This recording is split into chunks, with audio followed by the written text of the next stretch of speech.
It sounds a bit fanciful, but there is a truth. The goal must be real. That is suffering. Suffering is simply the uncomfortable feeling of wanting but not getting it, or not wanting it but getting it. Yes, suffering is extremely fair. People in all countries, all classes, all ages are definitely suffering. It's just different in form, but the principle is the same. People suffer only because of one of the two. The reason I just said is that things you want but don't get, or things you don't want you have to receive.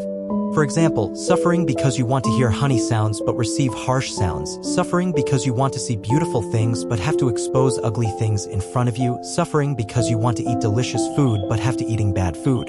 Suffering because I want to smell good but have to inhale strong smells. Suffering because I want to be warm but have to endure the heat. Want to be cool but have to endure it. Want to be rich but am poor. Want to be president but I'm a worker. I want to marry a beauty queen but end up with a beauty queen. I want to be forever young but I still have to be old. I want to be healthy all my life but I have to get sick no matter what. I want to be immortal but I know for sure that we will have to log out.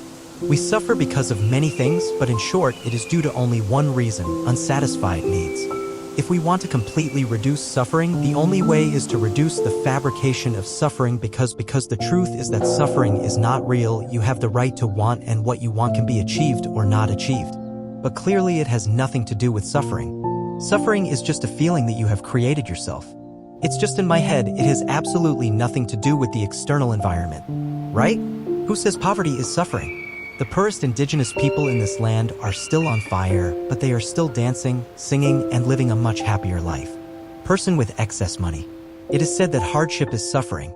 I bet there are countless manual laborers who barely have enough to eat, but they live very leisurely lives.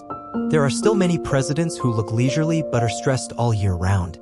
Keep earning money, but don't be confused about which amount of money corresponds to happiness and which amount corresponds to suffering. Just keep doing the work.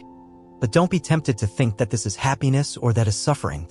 Ambition is okay, but don't require it to be achieved to be happy. The joy of achieving that joy is just for a moment. Then he worked hard again as usual.